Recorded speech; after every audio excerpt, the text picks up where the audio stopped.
Welcome back to Face the Nation. As President Biden met with Middle Eastern leaders last week, he was accompanied by Amos Hochstein, the Special Presidential Coordinator for International Energy Affairs. He's with us now. Mr. Hochstein, welcome to Face the Nation. Good to have you here in person. It's great to be here in person. Thank you.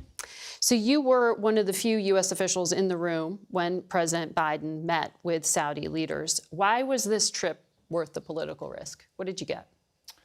Well, I think this was a historic trip. First, it started just landing in Saudi Arabia and Jeddah as the first ever flight for a president to fly from Israel directly to Saudi Arabia, with the backdrop of Saudi Arabia announcing that they're opening the skies for the first time for Israeli aircraft, for all aircraft, including flights to and from Israel over its airspace. Comes on the backdrop of a major achievement over the last few months of a ceasefire in Yemen, where thousands of people have been killed over the last 7 years. This has been the longest ceasefire we've had, with a commitment from Saudi Arabia to work to extend the ceasefire even further. Major announcements for food security and achieving contributions from the GCC, from the Gulf countries, on food security. But none on oil yet. Well, we had major announcements on cooperation on energy writ large. And if you recall, just before the president announced his trip, just a few days before that, OPEC Plus made a major shift in its policies, recognizing that since Putin started amassing forces, the markets have been affected and that there was a supply-demand issue, and announced increases in supply of 50% for July and August. Right. And based on what we heard on the trip, I'm pretty confident that we'll see a few more steps in the coming weeks. So OPEC Plus meets August 3rd. Saudi has very little spare capacity. So are you saying you got a wink and a nod that they're going to pump more? I think what we discussed, first of all, it's not just about Saudi. It's about, we met with the GCC and with Saudi Arabia. I'm not going to go into how much spare capacity there is in Saudi Arabia and in UAE and Kuwait, et cetera. But there is additional spare capacity. There is room for increased production. As we've told producers in the United States, we've had conversations over the last several months and weeks with OPEC, and I believe that there is still more room to see additional steps in the coming weeks. Saudi says it's got like 1 million spare barrel capacity. Again, it's not just about Saudi. This is OPEC, so there are other countries as well. So what we need is to see a little bit more. But let's look at what has happened since the president announced his trip. Oil prices at that point were at about $120. Today, oil prices are around $100, $101. Right. So that's a $20 decline based on the Some of that due to economic concerns, though. China looking like it's slowing, and concerns here about consumption going down. So there's no doubt, there's never one reason why oil prices go up or why oil goes down. As you know, when oil prices go up, they tend to say there's only one reason, that's the political leadership. But if you think about it this way, over the last few months, the president has supplied the U.S. market with 1 million barrels a day, which is a historic level. From the Strategic Petroleum Reserve. We've never done that before. And that, ends in September? No, that will end towards the end of the year. Will it end towards the end of the year? Can you afford to stop putting emergency supply on the market? Well, look at what has happened. The private sector, as we talked to them in the United States, said they can increase production in the United States by about 1 million barrels a day, but it's going to take time to invest in it. It'll come at the end of the year. So we stepped in, the president stepped in and said, I'll fill that gap. Right. So hopefully my expectation is that the private sector in the U.S. will have those increases coming, so we don't need to have the emergency from the U.S. government. In the meantime, we've seen the prices, both the oil price, but also the price at the pump has come down at the fastest rate that we have seen in over a decade. So from over $5. And remember this, just a few weeks ago. Still pretty high, $5, still pretty high. It may have come down. It's not $5 anymore, it's now $4.55, and I expect it to come down more towards $4. And we already have many gas stations around the country that are below $4. So this is the fastest decline rate that we've seen against a major increase of oil prices during a war in Europe, where one of the parties in the war is the third largest producer in the world. So these are extraordinary circumstances. We've taken very tough measures to address them right away, both for the American consumer, but really for global economy too. Well, we'll watch to see if those gas prices continue to fall. I want to ask you about what the administration is pushing around the world, which is this concept of putting a cap on the price of Russian oil that is sold, so that it's not cutting back on the amount, but rather the windfall profits Putin can profit off of it. What's to stop Vladimir Putin from just saying, fine, I'm just going to stop pumping? Well, I think that the price cap Doesn't that ruin your plan if he does that? Well, first, he could do that tomorrow, regardless of what we do on a price cap. You know, Putin has been an unreliable supplier, unfortunately. But I think what we're doing is we're designing the mechanism so that he still would have revenues. He needs those revenues to, that's the only revenues he really has in his country. There's nothing else in Russia except for oil and gas. Well, JP Morgan says he's got enough cash that he's sitting on that he could cut by 5 million barrels in that extreme example that the price of oil would go up to over $300 a barrel, almost $400 a barrel. Well, what we want to be able to do is to mitigate where the price of oil on the world market doesn't actually impact Russia at all, because we're going to put a price cap so that all they have is to get that price and no more than that. Right. We believe that that is the way to do it. So if prices go up, he still won't get that price, and we can reduce that price. Do you have buy-ins for that yet? Why would India or China comply? Well, first, at the G7 a couple of weeks ago, the G7 endorsed this idea as a good idea. We're now starting to have the conversations with the major consumers. And I would ask the question the other way around. Doesn't every buyer try to get a lower price? So I think every buyer is incentivized to pay less. And I'll go a step further. Right now, regardless of what you see as the global oil price, that's not what Putin's getting. So these headlines about Putin getting some kind of a math between how much is he selling times the price of oil in the world, that's not his revenue, because he's already agreed to major discounts. But he's still taking in money and he's still funding this war. So that's what we're trying to stop. Right. But in the meantime, I want to ask you quickly about the president's climate change efforts. This bill and his proposal is completely stalled right now. The president says he's going to take executive action. What is the plan? What are you going to actually do here in the United States?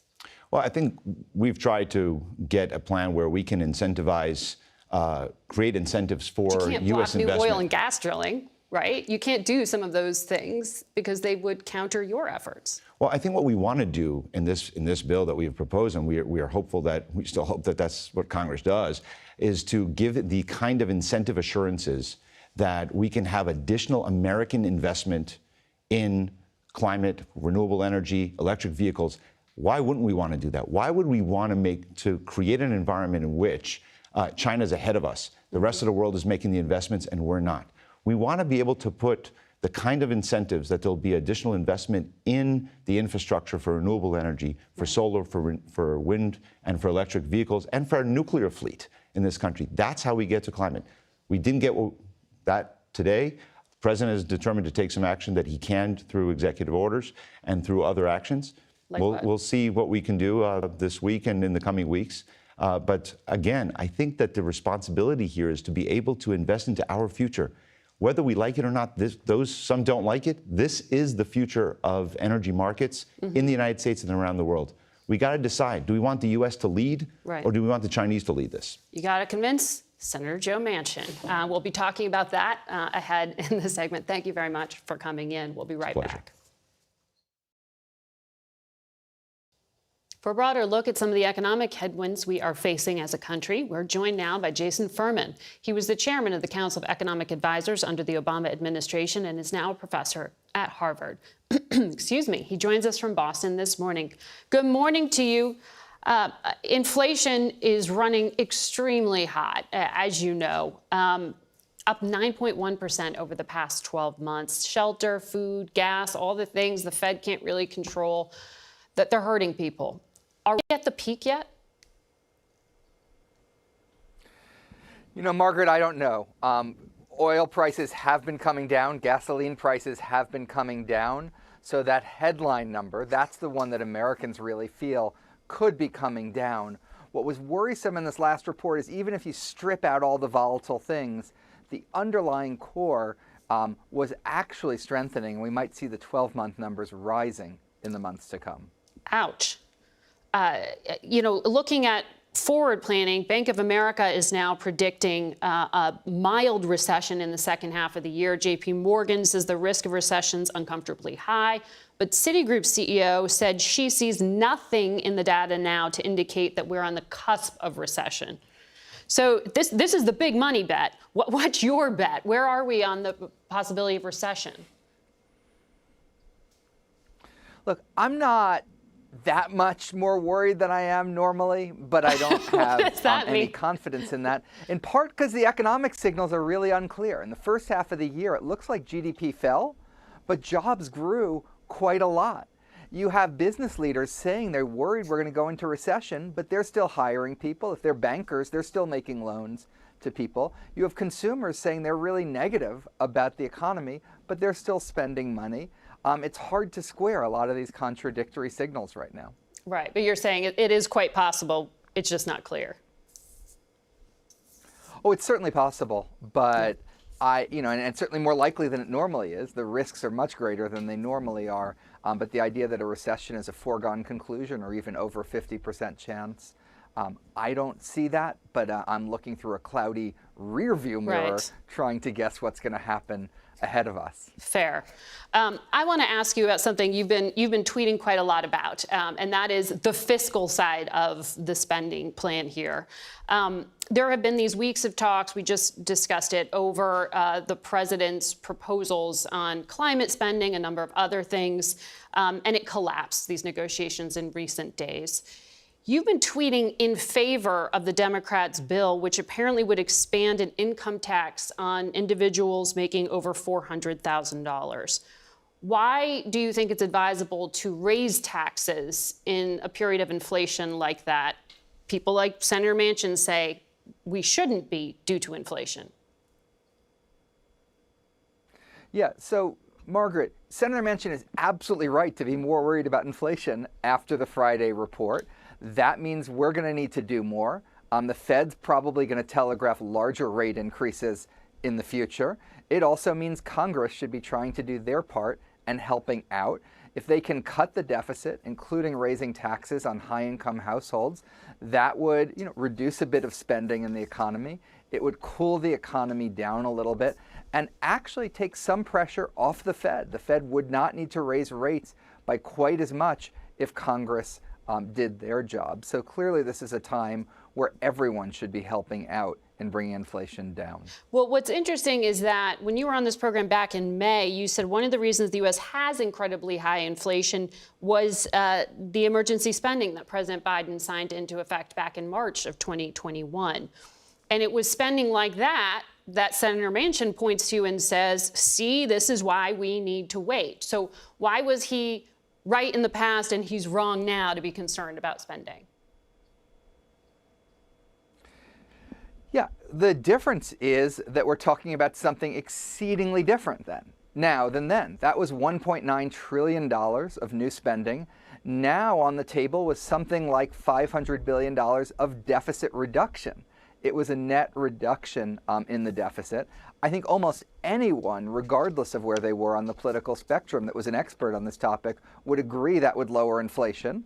There's Republican friends of mine that would say, oh, I don't like lowering inflation by raising taxes on high-income households. They might have some other way they'd rather lower inflation.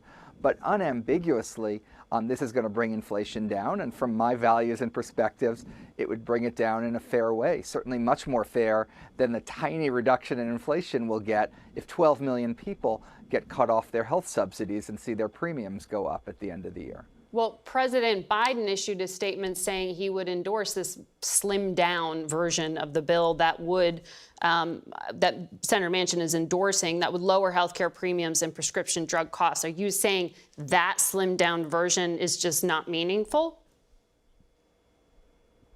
Oh, look, I think that slimmed down version helps. It would lower inflation both because of the overall deficit reduction and then very directly by slowing the growth of prescription drugs costs. That would be in both likely the private sector and the public sector that you would see that slowdown. So if that bill is the best you can get, and I certainly don't know enough about tactics in Washington to judge, that bill would be a very good thing to do. Even within that bill, by the way, there are some open questions, at least in my mind. If you're not going to raise taxes, how about enforcing the tax code we already have? $600 million goes uncollected every year. Audits of millionaires are down 70%. If you fund the IRS, you can collect a lot more taxes without raising tax rates on anyone. Very quickly, will it add to inflation if all these states, Massachusetts, California, Indiana, Delaware, hand out checks to offset inflation? Absolutely. Every one of those states is raising inflation nationwide to benefit the citizens in their own states. Collectively, we'll be worse off because of it. All right, Jason Furman, thank you for your analysis and for joining us today. We'll be back in a moment. One of the more startling numbers from last week's Consumer Price Index was the cost of rent, which is soaring at the fastest pace in 36 years. Here in the nation's capital, average home rental costs have jumped more than 11% in just the past year. The national rate is nearly 6%. Washington, D.C. Mayor Muriel Bowser has made the push for affordable housing a part of her agenda, and she joins us. Good morning, Mayor. Good morning. Thanks for having me. So I want to ask you, the New York Times had this piece on the housing crisis and homelessness in America, and it highlighted D.C. as just one of those cities that has just persistently not had enough housing to meet demand. You've been working on reducing homelessness. Is the prime issue supply? Well, we've been working on creating affordable housing and producing more and preserving more. And we are among the jurisdictions, I would say, that lead the nation in being a local partner in production. So just in the last 7 years, we've invested more than $1.4 billion in doing exactly that. We're equally invested in making homelessness rare, brief, and non-recurring in our city, and we have a plan to get there. We've seen our rates of family homelessness, for example, decrease by 78%. Chronic homelessness also, we're attacking and driving those numbers down for most categories. So what we see is in a city like ours where people want to live and want to work, that we always have to be producing more housing.